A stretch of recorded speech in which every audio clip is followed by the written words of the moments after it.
बहुत सारी चीज़ें भी हम लोगों ने सुनी और समझी, महत्वपूर्ण है जिसको हमको आत्मसात करना है। स्वामी जी का क्या विजन था और आज जो ये विषय तय किया गया कि युवा और आज का भारत या भविष्य का भारत कैसा बने।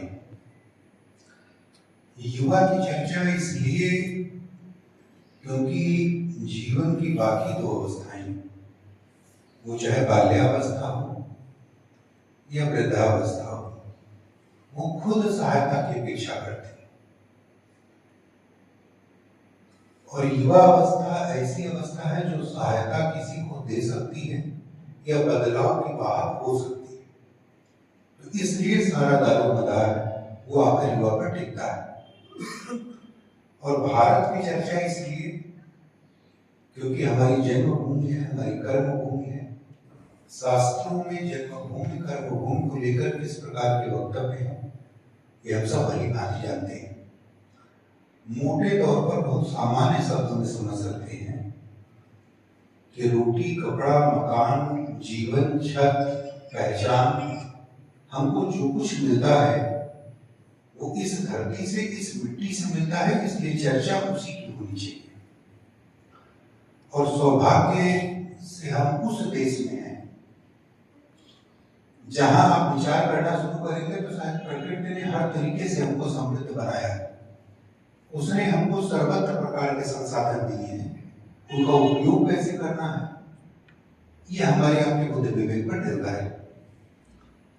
अभी आप देख रहे हैं शीत ऋतु का मौसम चल रहा है, चर्चा चल रही है बहुत ठंडी चल रही, बहुत ठंडी चल रही। लेकिन ये कल्पना करके देखिए कि अभी 15 दिन बाद गर्मी शुरू होगी, फिर आप 2-4 महीने बाद देखेंगे तो बरसात शुरू होगी। किस देश की इतनी सुविधा उपलब्ध है कि घर बैठे आप 2 महीने बरसात का आनंद ले, 2 महीने गर्मी का आनंद ले, 2 महीने ठंडी का आनंद ले और बाकी 4-6 महीने आप अच्छे एक बढ़िया मौसम का आनंद ले जिसमें आप सब कुछ खा पी सकते। ये कहीं और किसी संसार में शायद नहीं। इतनी समृद्ध नदियां, इतनी उर्वर धरती, इतने अच्छे खनिज संसाधन, एक विस्तृत भौगोलिक क्षेत्र, सब कुछ उपलब्ध है। और ज्ञान और संपदा, संस्कार और संस्कृति की बात करेंगे तो बीच में हम उस पीरियड को छोड़ दें जब अंग्रेजों ने पूरी दुनिया को मिसगाइड किया और उन्होंने हमारा इतिहास गलत ढंग से प्रस्तुत करके हमको सपेरों और मलाइकों का देश बताया। हमारे बारे में तमाम भ्रांतियां दुनिया में गढ़ी थी। गढ़ने के वही मानसिकता काम कर रही थी जो किसी की लकीर को छोटा करके अपनी लकीर को बड़ा साबित करना चाहती। और जब आप इतिहास लेखन की परंपरा में जाएंगे कि 18वीं-19वीं सदी में इतिहास लेखन भारत का किस तरीके से औपनिवेशिक मानसिकता से हुआ, तब आप उसकी जड़ों को पहचान पाएंगे कि हमको इतिहास की पुस्तकों में क्यों इस तरीके से दिखाया गया कि भारत एक सपेरों और मलाइकों का देश था और किस प्रकार के भ्रांतिपूर्ण, असत्य और अतार्किक कथन वो हमारे इतिहास के बारे में बताए गए। विंसेंट स्मिथ की किताब है जिसमें सिकंदर का आक्रमण बताया गया, अर्ली हिस्ट्री ऑफ इंडिया। उसमें आप देखेंगे 2/3 भाग में केवल सिकंदर के आक्रमण की चर्चा हुई। वो सिकंदर जो व्यास नदी से आगे नहीं बढ़ पाया, भारत के मूल भूभाग तक नहीं पहुंच पाया, किसी प्रकार के इतिहास में माइलस्टोन को स्टेब्लिश नहीं कर पाया, जो अपनी ही प्रवृत्तियों के कारण भयानक मृत्यु का शिकार हुआ, उस सिकंदर की महानता के चर्चे अतिशयोक्तपूर्ण ढंग से इतिहास में खड़े किए गए। और ये देश का दुर्भाग्य है कि बड़ा अजीब तुलनात्मक किया गया। कालिदास को कहा गया कि भारत के शेक्सपियर थे। कालखंड क्या है? पहले कौन आया? पहले कालिदास है या शेक्सपियर है? तो तुलना किसकी होनी चाहिए? पूर्व वाले की होनी चाहिए। शेक्सपियर को पहले थे कि वो इंग्लैंड के कालिदास या यूरोप के कालिदास, तो मान लेते हैं। तुलना ठीक नहीं, अतार्किक है। लेकिन इस सब के पीछे क्या षड्यंत्र था, हमें उसको समझना चाहिए। तो भारत जैसा एक समृद्ध सांस्कृतिक विविधता और समृद्धता वाला देश वो हमारी आपकी जन्मभूमि कर्मभूमि बना है, तो ये हमारे आपके लिए गौरव का विषय है। लेकिन गौरव करने के लिए भी आपको समझ होनी चाहिए। ऐसे हर आदमी गौरव नहीं कर सकता है। हमने कह दिया कि भैया आप अपने आप पर गौरव करिए और आपने गौरव करना शुरू कर दिया, तो गौरव कोई बस तो है नहीं, बाजार से खरीदे धारण कर लिए या भैया आज हमने कोट पैंट पहन लिया, धोती कुर्ता पहन लिया। गौरव एक भावना है जिसमें आत्मसम्मान जुड़ा है, स्वाभिमान जुड़ा है, पहचान जुड़ी है और अपनी परंपरा जुड़ी है। इन सबका जब एक कॉकटेल बनता है, कॉम्पैक्ट बनता है, तब एक गौरव की भावना उद्भूत होती है और वो गौरव हमको एक आत्मविश्वास देता है और वो आत्मविश्वास बदलाव का वाहक बनता है, जो स्वामी जी की मूल भावना थी। हम अपने आसपास देखते हैं, हमारे आसपास एक गहन नकारात्मकता फैली। आप उसको सूक्ष्म से लेकर विराट तक देख सकते हैं। सूक्ष्म स्तर पर आप जाएंगे तो नकारात्मकता के दर्शन आपको कहाँ होंगे। भारी यात्रा इस बात से खुश नहीं है कि आप अधिकारी हो गए, बिजनेसमैन हो गए, डॉक्टर हो गए, इंजीनियर हो गए। वो दुखी इस बात से है कि आप कैसे हो गए। आपका पड़ोसी 5 बीघे के खेत में पैदा नहीं कर पा रहा है, उसमें उत्पादन नहीं हो पा रहा है। मेड़ में उत्पादन हो रहा है, जिसके लिए कुदाल लेकर रोज सुबह परिश्रम करता है। वो खेत विवाद का कारण नहीं, मेड़ विवाद का कारण। मेड़ में कितना उत्पादन होगा, कितना रकबा मेड़ में होगा। सूक्ष्म स्तर पर आप जाएंगे तो परिवार से लेकर अपने आसपास के परिवेश में इस तरह की नकारात्मकताओं को रोज प्रकट होते देखेंगे। और जब आप व्यापक स्तर पर जाएंगे तो ईरान में क्या चल रहा है, वेनेजुएला के साथ अमेरिका ने क्या किया, बांग्लादेश में क्या चल रहा है, पाकिस्तान में क्या चल रहा है, चाइना में क्या चल रहा है। वो सारी नकारात्मकताएं विभिन्न रूपों में हमारे आसपास फैली। हम आप उसके बीच में खड़े, अब तय करना है मार्ग क्या हो। उसके लिए जरूरी है कि ये जो सांस्कृतिक गौरव से उत्पन्न आत्मविश्वास था, जो उदात्त परंपराओं से, अपनी श्रेष्ठ संस्कृति से उत्पन्न गौरवपूर्ण आत्मविश्वास था, वो हमारा मार्ग कैसे प्रशस्त करे। इसके लिए जरूरी है कि फैली हुई सामाजिक विषमताओं, नकारात्मकताओं में सकारात्मक तत्व को खोजना। सकारात्मक तत्व कैसे खोजा जा सकता है, बहुत छोटे छोटे उसके प्रयास।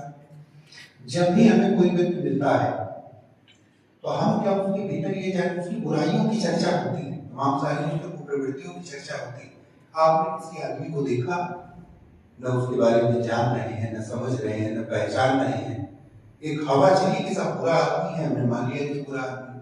हम उसको कितना जानते हैं, उसकी बुराई के बारे में हमारी जानकारी क्या संपूर्ण रूप से बुरा ही है या उसमें कुछ अच्छा भी है।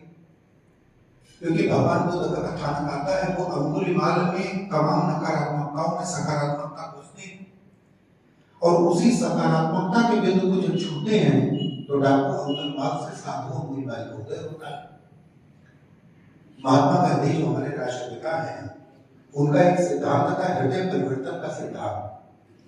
तो उसके पहले ये स्वीकार करना पड़ेगा कि परिवर्तन की गुंजाइश इसमें है, यानी बुरे को अच्छे की तरफ ले जाने के लिए परिवर्तन की गुंजाइश है। वो गुंजाइश किस बिंदु पर टिकी है, जब हम उसको समझते हैं तब हम उसके भीतर हृदय परिवर्तन की स्थिति पहचान सकते हैं। तो हमें अपने आप से शुरू करना होगा, क्योंकि स्वामी जी कहते हैं कि आप बाहर को तब मजबूत कर सकते हैं, बाह्य मजबूती वास्तव में आंतरिक मजबूती से शुरू होती है।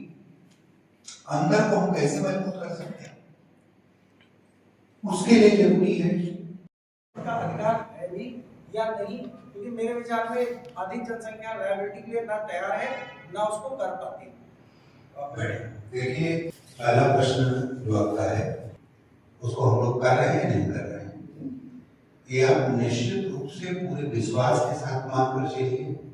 अखंड रूप से वो परिवर्तन हड़प्पा और मोहनजोदड़ो के उस सभ्यताओं से चल रहा है, चाक और पहिए के उस आविष्कार से चल रहा है, जहां से लेकर आज बड़े जेट मिग और सुखोई विमानों के परिधि तक हवा बढ़ेगी। अगर वो सकारात्मक परिवर्तन की धारणा चल रही होती तो मोहनजोदड़ो की जिजीविका नष्ट होने के बाद 7 बार नहीं बसाई गई होती, जिसके प्रमाण को वहां के पुरातात्विक उत्खनन से प्राप्त हुए। वो सकारात्मकता जब वेद और श्रुत ग्रंथ, हमारे यहाँ वेदों को अपौरुषेय कहा, उनको श्रुत ग्रंथ कहा, सुनकर यानी जंगलों में वर्षों तक तपस्या कर करके एक पीढ़ी से दूसरे पीढ़ी तक, पीढ़ी दर पीढ़ी, यानी आज के कैलकुलेशन में हम मानते हैं कि ऋग्वैदिक कालखंड 1500 से 2000-2500 ईसा पूर्व जाता है, जबकि वैज्ञानिक साक्ष्यों से लेखन का आविष्कार ही 20वीं सदी ईसा पूर्व में हुआ। तो 1000 सालों तक अगर वो जिजीविका, सकारात्मकता और वो परिवर्तन निरंतर ना होता तो शायद हम अपने यहाँ दाखिल होते। इसलिए ये मानकर चलिए कि वो परिवर्तन निश्चित रूप से सतत रूप से चल रहा है। आवश्यकता इस बात की है कि हम अपने आप को उस धारा में समाहित करें। आवश्यकता इस बात की है। वो परिवर्तन सदैव रहते हैं, थोड़े बहुत कम ज्यादा अंतरालों के साथ, ठीक है। नदी में पानी कहीं ज्यादा होगा, कहीं कम होगा, तो समय का कालखंड के इस प्रभाव में आप देखेंगे कि जब 17वीं-18वीं शताब्दी का भारत इतिहास की पुस्तकों में आता है कि 18वीं शताब्दी का भारत एक जुमला बन गया। विभिन्न, कंगाल, दरिद्र, वैचारिक आर्थिक रूप से दीनहीन, वो विभिन्न भारत। और जब वो भारत की स्थिति दिखती है तो कोई राजा राम मोहन राय, कोई ईश्वरचंद्र विद्यासागर, कोई दयानंद सरस्वती, कोई स्वामी विवेकानंद उठ खड़ा होता है, तो कहां से आता? अगर क्या उदाहरण की नहीं, कभी कम थी, कभी ज्यादा थी। और जब जब समाज को समय को आवश्यकता हुई, वो फिर अपने पूरे प्रचंड के साथ आती है और बदलाव लेकर आती है। हमेशा सर्वकालिक के सर्वदेशिक है। दूसरी विषय आपकी है कि संतानोत्पत्ति का अधिकार सभी को है या नहीं, ये मोरल प्रश्न है। हम उसकी नैतिकता भी नहीं जानना चाहते, उसकी भौतिकता में हम आपको समझाते हैं। नैतिकता एक अलग विषय है।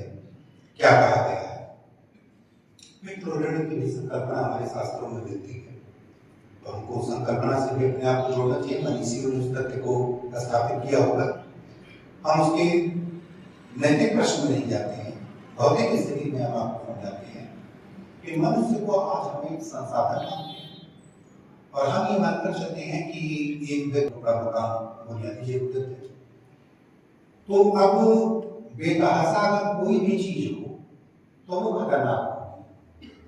इसलिए हर समस्या का एक परिसीमन करना पड़ता है। हर समस्या का एक परिसीमन करना पड़ता है। कितने लोग वोट देंगे चुनाव में, तब जीत हार होगी, इसके लिए निर्वाचक नामावली तय करनी पड़ेगी। बिना उसके नहीं संभव। ऐसे अनलिमिटेड नहीं हो सकता है कि कितने वोट दे कितने ना। एक निर्वाचक नामावली बनानी पड़ेगी, क्राइटेरिया तय करनी। जनसंख्या को लेकर, संतानोत्पत्ति को लेकर हमें धारणा अपनी तय करनी पड़ेगी, क्योंकि जमीन सीमित है, हवा सीमित है, आसमान सीमित है। हमें यह तय करना पड़ेगा कि इतनी ही जमीन का उपभोग कितने लोग करेंगे, और इसलिए हमें उसके लिए एक पॉलिसी तय करनी पड़ेगी। अब ये पॉलिसी गवर्नमेंट को रूल रेगुलेशन बनाकर इन्फोर्समेंट कर दे, जैसे कभी इंदिरा गांधी ने प्रयास किया था, एक गलत ट्रैक पर चला गया, या उसको हम आप स्वयं समझना शुरू करें कि वास्तव में ज्यादा बच्चे पैदा करने में कोई बात नहीं है, एक बच्चे को ज्यादा अच्छा बनाने में बात है। हमें एक ही बेटा पैदा हो, वही स्वामी विवेकानंद हो जाए, क्या पूछना है? वही अच्छा हो जाए, हमें शोक की क्या जरूरत है? गौरव की सेना नहीं चाहिए, है ना? तो इसलिए आपका जो विषय है, हम जितना एफोर्ड कर सकते हैं, अपने संसाधनों का आकलन कर सकते हैं, उनको हम किस तरह से बना सकते हैं, मुझे लगता है पहले इस पर विचार कर लें, फिर जितने पर हम उतना ही नोट करा, ठीक है? तो